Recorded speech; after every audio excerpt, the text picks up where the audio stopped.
there are 9 solid reasons to keep a bottle of 3% hydrogen peroxide in your house, and I'm going through all of them today. Some of them you probably already know. A few are going to surprise you, and at least one popular use that gets shared constantly online.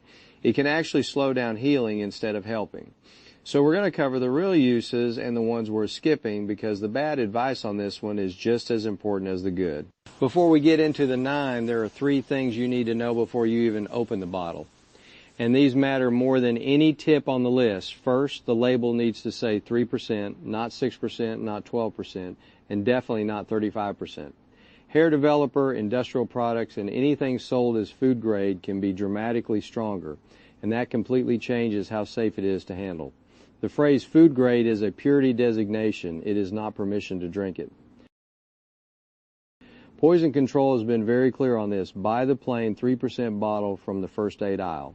That's all you need for home use. Second, never mix it with vinegar, bleach, or any other cleaner. Peroxide and vinegar together create something called peracetic acid, which is corrosive and will irritate your eyes, skin, and lungs. It's an impressive sounding chemistry experiment and a terrible idea in your kitchen. One cleaner at a time. If you're switching products, rinse the surface with water and let it dry first. Third, store it in the original opaque brown bottle in a dark cabinet away from heat. It breaks down faster in light and heat, and a clear container means a dead product faster than you'd expect. All right, with that out of the way, let's get into the 9. Reason number 1 is the obvious one, disinfecting hard, non-porous surfaces. And yes, it works. The CDC recognizes properly formulated hydrogen peroxide as an effective chemical disinfectant. But here's where almost everyone goes wrong. They spray it, wipe it off 10 seconds later, and think the job is done. That's not disinfection. That's just cleaning up the spray. For disinfection to actually happen, the surface needs to stay visibly wet for the entire contact time listed on the product label. Some pathogens need several minutes of continuous exposure. A rhinovirus, for example, can require 6 to 8 minutes. So the habit of spray and immediately wipe is only getting you surface cleaning at best. Also worth mentioning for everyday countertop cleanup, crumbs, cooking mess, normal daily use, plain dish soap, and water is actually the better tool. Reserve the peroxide for situations where disinfection genuinely matters, like after someone's been sick or there's been contact with raw meat. Don't reach for it out of habit. Number 2 is one almost nobody talks about, and it's genuinely useful. If you run a humidifier, especially in the winter, that water tank is a warm, damp environment that builds up residue and microbial growth if you don't clean it regularly. The EPA recommends cleaning the water contact parts of a portable humidifier every 3 days during regular use.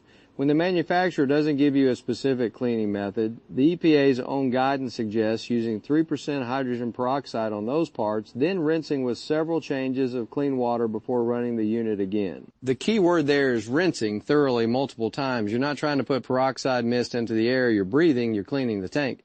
Real quick, drop a comment and tell me what you use hydrogen peroxide for around the house. I'm guessing a lot of you are going to say cuts and scrapes, and I actually have something specific to say about that later in the video that might change your answer.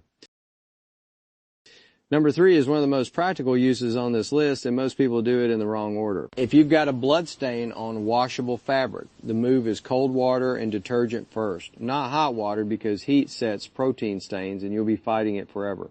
Once you've rinsed with cold water, if there's still a mark left, put a few drops of 3% peroxide directly on it. Wait 1 to 3 minutes, then rinse again before washing. 2 things to keep in mind. Test a hidden part of the fabric first, because peroxide can fade dyes. And the bubbling you see on blood doesn't mean the surface has been disinfected. That reaction is being driven by enzymes in the blood, not by peroxide killing pathogens. It looks impressive, but it's not a disinfection test.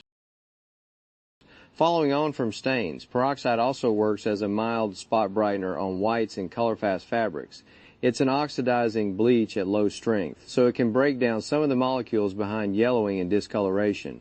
Where people go sideways with this is treating it like a laundry booster and adding it to a full load. Stick to targeted spot applications.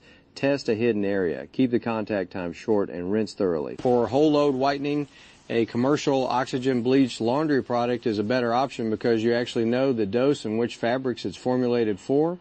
The brown bottle is for spot work. This is the one I want you to pay close attention to because the advice circulating online is a mess. You've probably seen people recommend hydrogen peroxide as a daily mouthwash or a DIY tooth whitener. That's not what the evidence supports, and it's not what the product label authorizes. What a properly labeled 3% product actually allows is a short-term oral debriding rinse, which means clearing out mucus and debris associated with occasional mouth soreness. The protocol is mix equal parts of 3% peroxide and water, dropping you to about 1.5% concentration, swish for at least a full minute, and spit it out completely up to 4 times a day for no more than 7 days unless a dentist says otherwise. Do not swallow it. Do not use it as a daily wellness rinse. And do not treat it as a whitening system. Those are formulated products with controlled concentrations and specific ingredient combinations that a bottle of 3% peroxide doesn't replicate. 6 is a quick one. Studies have found that soaking a toothbrush in 3% peroxide can reduce the recoverable bacteria on the brush by around 85%. That's a real number. What's also real is that the ADA notes there's no solid evidence that normal toothbrush contamination actually causes health problems in otherwise healthy people. So this one sits more in the peace of mind category than clinical necessity. The habits that clearly matter: rinse your brush after use.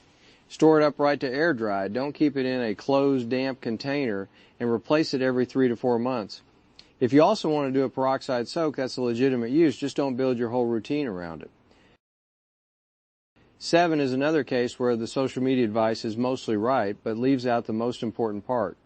Yes, peroxide can help with mold and mildew on hard, non-pure surfaces, tile, glass, seal, grout. The EPA recognizes it as an option there. But the EPA is equally clear that spraying a chemical on mold without fixing the moisture problem that caused it is not remediation. The mold will come back because you didn't fix the reason it grew, and here's something that often gets skipped. Dead mold can still trigger allergic reactions, which means physically removing it matters as much as killing it. So the process is fix the moisture source, physically remove the visible mold, then treat the surface in that order.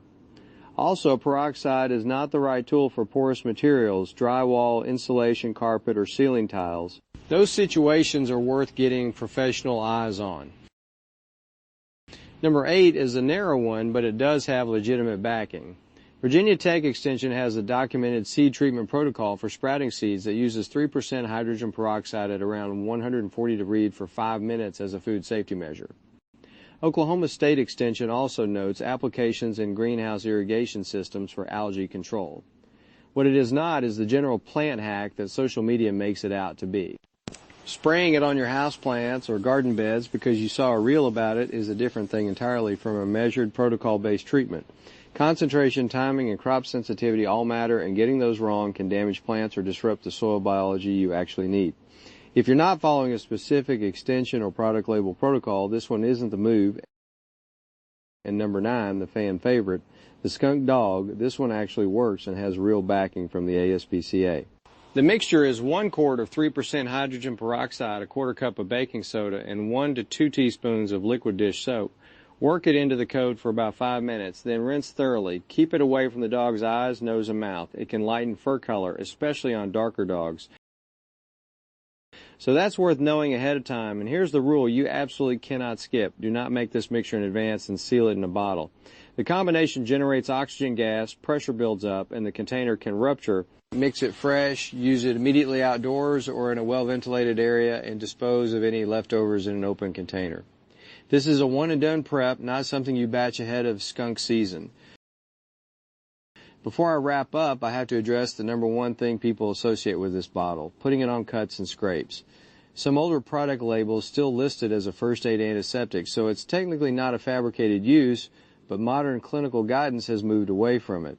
Research shows that hydrogen peroxide can irritate tissue and actually damage the cells your body uses to repair wounds. Running water or sterile saline is the current recommendation for cleaning minor cuts. Soap around, not inside the wound, a clean dressing, and you're set. Same goes for your pets. Veterinary guidance recommends water or saline for animal wounds, not peroxide. The one pet exception is the skunk dog mixture we just covered, but that's a coat treatment, not a wound treatment.